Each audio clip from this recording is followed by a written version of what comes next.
Advance spoken English করার জন্য আপনার ফ্রেজাল ভার্বস জানা লাগবে। তো এই ভিডিওতে পুট দিয়ে যে ফ্রেজাল ভার্বস গুলো আছে সেগুলো শিখবো। তো পুটের নর্মাল অর্থ হচ্ছে কোনো কিছুর উপর কিছু একটা রাখা, কিন্তু এটার সঙ্গে যদি অন দেন, অফ দেন, আউট দেন, উইথ দেন এগুলোর অর্থ পাল্টিয়ে যায়। তো পুট অন মানে কিছু পরা বা কিছু ছাড়া, মানে কোনো গান টান ছাড়া বা গায়ে কিছু দাও। So she put on her jacket because it was cold. তো সে তার গায়ে জ্যাকেট দিয়েছিল কারণ ঠান্ডা ছিল। Can you put on some music? তুমি কি একটু গান ছাড়তে পারবে? তো ধরেন আপনি গাড়িতে আছেন, তো আপনি বলতে পারেন can you put on some music, মানে তুমি কি একটু গান টান ছাড়তে পারবে।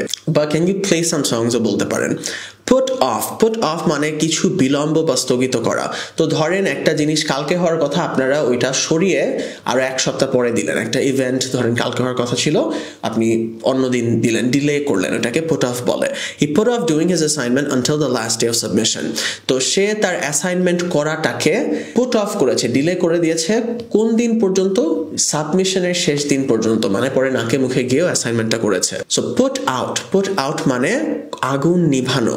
The firefighters put out the fire quickly, মানে ফায়ার ফাইটাররা খুব দ্রুতই আগুন নিভিয়ে ফেলেছিল।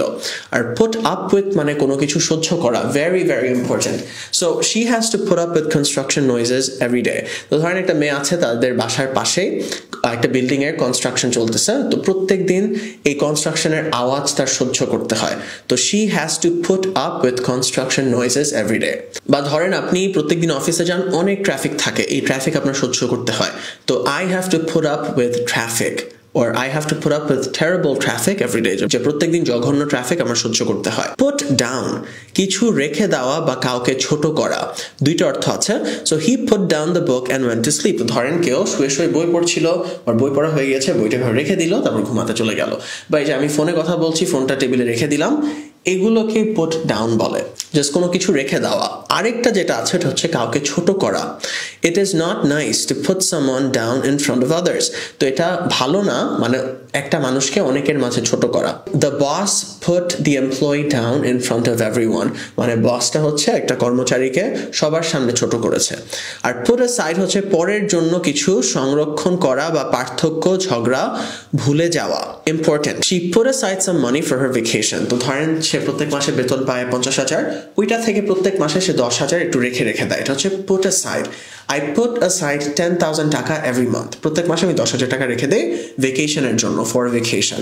আর আরেকটা হচ্ছে ধরেন আপনার এবং আরেকজনের মধ্যে ঝগড়া আছে, কিন্তু আপনারা এই ঝগড়া বাদ দিয়ে একসঙ্গে আবার কিছু একটা করলেন, বা মানে আপনার এবং আরেকজনের মধ্যে ধরেন খারাপ সম্পর্ক থাকার পরেও ওগুলো সব ভুলে গিয়ে কিছু একটা করলেন। They decided to put aside their argument and work together. তোরা সিদ্ধান্ত নিয়েছিল তাদের আর্গুমেন্ট বা ঝগড়া রেখে দিয়ে একসঙ্গে কাজ করতে।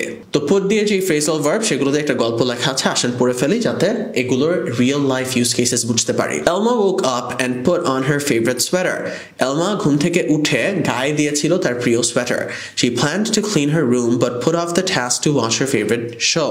সে প্ল্যান করেছিল তার রুম পরিষ্কার করতে, কিন্তু সেই কাজটা পুট অফ, ডিলে করে দিয়েছিল কি করতে? টিভি দেখতে। Later she noticed a candle burning and quickly put out the flame. তো কিছুক্ষণ পরে সে দেখলো যে মেবি বাসার মধ্যে একটা মোমবাতি জ্বলতেছে এবং সে খুব দ্রুত এটা নিভিয়ে দিল। Her little brother was being noisy but she tried to put up with it while watching her show. তো ওর ছোট ভাই অনেক আওয়াজ করতেছিল, চিল্লাচিল্লি করছিল, কিন্তু ও সিদ্ধান্ত নিল এটা সহ্য করতে তার টিভি দেখার সময়। After dinner she put down her plate on the table and started saving money by putting aside some of her pocket money. So ডিনারের পরে সে তার প্লেটটা রেখে দিল on the table এবং সে শুরু করলো টাকা জমানো by putting aside some of her pocket money. তো প্রত্যেক মাসে ওকে মেবি ওর মা বাবা পকেট মানি দেয়, ধরেন 1,000 টাকা দেয়, ওইটা থেকে মেবি ও 500 টাকা করে রেখে দিল হাত খরচ জমানোর জন্য। Alright guys, so that is it for this video. My name is Tanvir, and for English learning videos every day, follow English Bully on Facebook.